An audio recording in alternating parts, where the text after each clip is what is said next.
Ivoiriennes, Ivoiriens, habitants de la Côte d'Ivoire, chers amis de la Côte d'Ivoire partout dans le monde. Ce jeudi 7 août, jour anniversaire de l'indépendance de notre pays, me donne l'agréable occasion de m'adresser à vous. Il y a un peu plus d'un an, exactement le 1er août 2023, disparaissait le deuxième président de la République de Côte d'Ivoire, son Excellence Aimé Henri Konan Bédié. La nation tout entière lui a rendu un hommage mérité en mai et juin dernier. Je tiens encore une fois à renouveler toute ma gratitude aux Ivoiriennes et aux Ivoiriens, ainsi qu'aux amis de la Côte d'Ivoire, et à remercier ici toutes celles et tous ceux qui ont contribué à lui rendre un vibrant et émouvant dernier hommage à la mesure de la part qu'il a prise au développement de notre pays. Le PDCI-RDA, notre parti, a tenu à saluer le premier anniversaire de cette perte cruelle partout où notre parti est implanté en Côte d'Ivoire et à l'étranger. J'ai moi-même présidé ces commémorations en France où je me trouve. J'ai une pensée émue pour sa veuve et sa famille et leur exprime ici toute ma sollicitude. Ivoiriennes, Ivoiriens, alors que nous célébrons le 64e anniversaire de l'indépendance du pays fondé par Félix Houphouët-Boigny, j'aimerais vous demander de m'accorder quelques minutes de votre temps aujourd'hui pour que nous réfléchissions ensemble au sens profond de l'action qu'a menée pendant toute sa vie ce grand homme, le père de notre nation. Cela me paraît nécessaire car nous entrerons dans quelques mois dans une année essentielle pour l'avenir de notre pays, avec une élection présidentielle en octobre 2025. Le 7 août est chaque année une date toute particulière dans le calendrier de notre nation. C'est en effet l'anniversaire de la création de la Côte d'Ivoire, une date à laquelle le devoir s'impose à nous de marquer un temps d'arrêt pour, d'une part, réfléchir à notre histoire commune, tirer les leçons du passé, et d'autre part, imaginer notre avenir commun. Je vais procéder à une analyse de certains éléments de notre passé, de 1960 à aujourd'hui, pour en tirer quelques leçons essentielles. Je veux vous parler ce soir d'une valeur qui était la valeur la plus chère au président Houphouët-Boigny, la paix. Il ne se lassait pas d'en parler dans chacune de ses interventions, nous exhortant, nous tous Ivoiriens, à chérir la paix, à nourrir et à développer un véritable amour de la paix. Comme il aimait à le dire, avec toute l'éloquence qui le caractérisait, la paix, ce n'est pas un mot, c'est un comportement. L'histoire de notre pays est là pour nous démontrer et nous rappeler à quel point il avait raison. Je vais utiliser ici, une fois de plus, une mesure internationalement reconnue de développement, l'IDH, ou Indice de développement humain. Les experts en développement ont toujours souhaité disposer d'une mesure qui permette de comparer les nations de la façon la plus objective possible entre elles et dans le temps. L'IDH mesure en effet, pour simplifier, 1. L'espérance de vie. Combien d'années les citoyens d'un pays peuvent espérer vivre à la naissance? 2. L'éducation. Combien d'années passent à l'école les enfants d'un pays? Et 3. Le niveau de vie. Est-ce que les citoyens d'un pays peuvent se nourrir, se loger, se déplacer, etc. L'IDH, c'est donc la durée de vie, l'éducation et le niveau de vie. Ces mesures sont effectuées chaque année pour tous les pays, à partir de données fournies par les gouvernements de chaque pays eux-mêmes. De même que le mètre ou le kilogramme ont été adoptés comme mesure par tous les scientifiques du monde, personne ne conteste sérieusement la valeur et la pertinence de cet indicateur. Alors penchons-nous ensemble sur l'histoire que nous raconte l'IDH de la Côte d'Ivoire, au-delà de la polémique politicienne. Quand le président Houphouët-Boigny, paix à son âme, nous quittait en décembre 1993, l'IDH de la Côte d'Ivoire était de 118, c'est-à-dire que nous étions classés 118e dans le monde, en termes de développement humain. Un rang tout à fait honorable pour une jeune nation. Quand le PDCI quitta le pouvoir en décembre 1999, nous étions classés 125e dans le monde. 125e dans le monde. Beaucoup d'entre vous sont trop jeunes pour avoir vécu dans une Côte d'Ivoire qui occupait un tel rang. Peut-être éprouvez-vous de l'impatience à écouter ceux d'entre nous qui sont plus âgés que vous parler avec nostalgie de ces années. Et je le comprends. Nous essayons en fait de vous dire deux choses importantes. La première, c'est qu'il est possible pour un pays d'Afrique de l'Ouest, à force de travail et d'ambition, de tenir son rang parmi les nations. Je peux vous dire que tous les Ivoiriens se sentaient fiers des progrès accomplis par leur pays parmi les nations africaines. La deuxième chose que nous essayons de vous dire, à vous les plus jeunes d'entre nous, est que c'est la paix qui a régné en Côte d'Ivoire pendant les décennies qui ont suivi notre indépendance. C'est donc la paix qui nous a permis d'effectuer de tels progrès dans les domaines qui comptent le plus pour tout pays, à savoir la santé et l'éducation, à la différence de pays qui, eux, avaient cédé à la tentation de la violence. Mais que s'est-il passé ensuite, depuis 1999? À la fin de l'année 2000, en 12 mois seulement, notre pays était passé de la 125e place à la 141e place. Pardon. Une chute de 16 places, la plus importante jamais enregistrée par notre pays dans son histoire en une seule année. C'est là qu'eut lieu le premier grand décrochage dont nous nous sommes jamais remis. Après les conflits et la violence qui ont meurtri notre pays pendant la décennie 2000-2010, nous étions en 2010 167e dans le monde. Et malgré tous les efforts déployés depuis, nous étions encore 166e en 2015, puis 159e en 2022. Je ne citerai pas notre classement en 2023, compte tenu de la polémique que j'ai vue se développer depuis mon discours de Soubry il y a quelques semaines. C'est là, franchement, une tempête dans un verre d'eau. Ce dont je parle ici se déroule sur des décennies et est trop important pour que je me laisse entraîner dans des débats stériles. Je parle de la vie de chacune et de chacun d'entre nous. C'est un sujet à la fois trop sérieux et trop important pour que l'on se permette de l'utiliser à des fins bassement politiciennes. Ce que j'essaie donc de vous dire, c'est que le message de Houphouët-Boigny prend toute sa valeur quand nous suivons l'évolution du développement humain dans notre pays au fil des ans.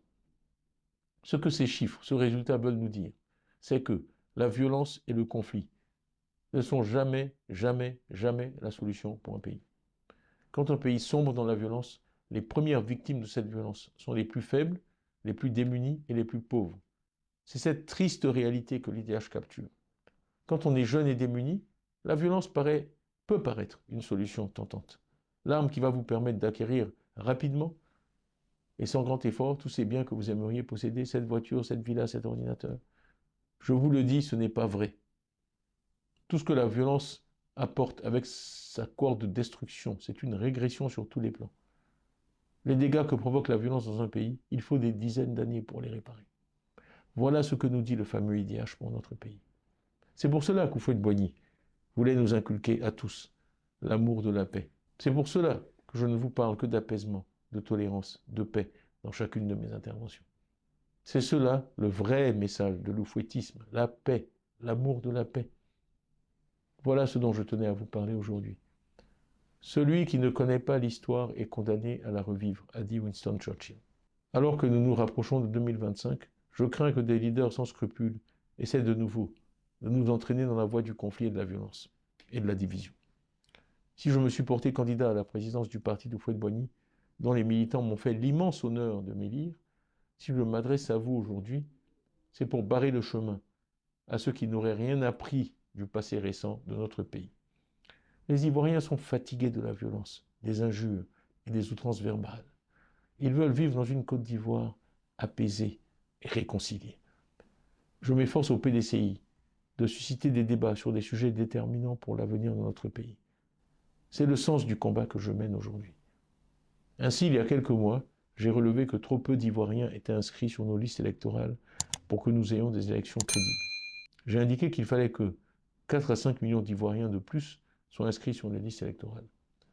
Je ne peux qu'observer qu'après les polémiques et injures que mes interventions semblent parfois susciter chez certains, ces chiffres semblent maintenant acceptés de tous, y compris à la Commission électorale indépendante, la CEI. J'ai ensuite parlé de l'IDH il y a quelques semaines. De nouveau, après que j'eus subi attaques et injures, mes propos semblent avoir suscité un débat que je crois utile sur l'état de l'éducation et de la santé dans notre pays. Dans le message que je vous ai adressé à la fin de l'année dernière, j'ai pris l'engagement de faire de la politique autrement. Faire de la politique autrement, c'est ne pas craindre de mettre sur la table et de débattre de questions fondamentales pour l'avenir de notre pays.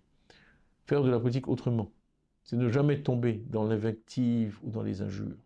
Donc malgré les attaques dont je suis l'objet de façon maintenant quasi quotidienne, je suis resté fidèle à cette ligne de conduite et je n'en dévierai pas. C'est en nous comportant de la sorte que nous, leaders politiques ivoiriens, pouvons éviter les erreurs du passé et ainsi véritablement honorer la mémoire du président Félix Houphouët-Boigny. Tous les jours, quand je les rencontre, les Ivoiriens me disent à quel point ils apprécient ma démarche et celle du PDCI. Et je dois avouer que cela me fait chaud au cœur et m'encourage à poursuivre dans cette voie. Les adhésions au PDCI sont bien la preuve que cette approche plaît aux Ivoiriens et suscite chez eux un engouement réel. Je les en remercie et je m'en réjouis. Comme le président Houphouët l'a si bien et si souvent dit, la paix ce n'est pas un mot, c'est un comportement. Ce sont donc bien nos comportements qui comptent et nos comportements seuls. Avant de clore mon propos, je veux revenir sur l'actualité récente de notre pays. Sur le plan social, si on peut se féliciter du succès éclatant de nos éléphants lors de la CAN 2023 et de la bonne organisation de ce rendez-vous sportif continental par le gouvernement, nous regrettons les déguerpissements sans ménagement de population que nous avons tous pu observer avec tristesse depuis. Pendant la dernière semaine du mois de juillet, le cas d'Adjamé, où il y a eu de violentes échauffourées, fut particulièrement choquant. Et je tiens à exprimer ici ma compassion aux victimes de ces circonstances malheureuses. S'il est parfois nécessaire de procéder à des déplacements involontaires de population dans le cadre de projets de développement, nous invitons les autorités à respecter les normes internationales dans ce domaine qui imposent la concertation avec les populations, leur dédommagement et le cas échéant leur relogement. Je me réjouis que le chef de l'État ait annoncé des mesures dans ce sens dans son discours du 6 août et nous suivrons de près la mise en œuvre de ces mesures. Faire de la politique autrement, c'est aussi saluer, comme je viens de le faire, les initiatives du gouvernement lorsqu'elles vont dans le bon sens. Cela participe du patriotisme, du vrai patriotisme. Ivoirienne, Ivoirien, le PDCRD est porteur d'un projet social, économique et politique qui met avant tout l'accent sur la personne humaine, les femmes et les hommes de ce pays. Un projet qui fera régner la paix dans un pays de tolérance, un pays fier de sa diversité et qui offre à ses enfants, quel que soit leur lieu de naissance, leur religion ou leur ethnie, leur chance. 2025 sera une année particulièrement importante pour notre pays. Nous souhaitons qu'enfin l'année prochaine, les Ivoiriens fassent l'expérience d'une élection transparente, crédible, inclusive et apaisée. Nous travaillons dans ce sens avec la société civile et différents partis politiques. Ivoiriens et Ivoiriens habitants de la Côte d'Ivoire, le 7 août est notre fête. Je veux avoir une pensée ici pour nos athlètes qui participent actuellement aux Jeux de la 33e Olympiade à Paris. Ils illustrent avec brio le dynamisme de notre jeunesse et sans vouloir diminuer le mérite de nos athlètes masculins, je veux néanmoins saluer le travail effectué par les dirigeants de notre sport pour la promotion du sport chez les femmes. Nos athlètes ivoiriennes ont eu une participation fort remarquée à ces Jeux, avec une Ivoirienne en finale du 100 mètres et une autre en finale du 200 mètres. Elles donnent ainsi à des milliards de téléspectateurs à travers le monde une image positive de la femme ivoirienne et de la femme africaine.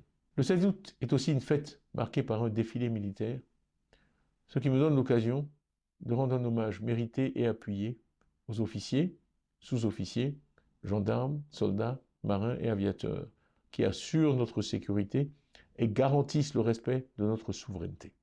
Nous comptons sur nos armées, sur leurs compétences, sur leur dévouement, sur leur sens du devoir et de la République. Que prévale dans notre pays un sentiment de solidarité avec nos corps habillés en ce jour mémorable de la célébration de nos armées, gardiennes des principes qui fondent notre République pour le service et au service de la Côte d'Ivoire. La paix, notre bien commun le plus précieux, n'est possible que grâce à ces femmes et à ces hommes qui assurent notre sécurité à l'intérieur du pays, mais aussi sur nos frontières, sur terre, sur mer et dans les airs. Ivoiriennes, Ivoiriens, habitants de la Côte d'Ivoire, le PDCIRDA par ma voix vous engage à continuer à construire une Côte d'Ivoire fidèle à la vision originelle du président Félix Houphouët-Boigny. Une Côte d'Ivoire unie, paisible, tolérante et fraternelle. Bonne fête de l'indépendance, vive la Côte d'Ivoire, vive la République.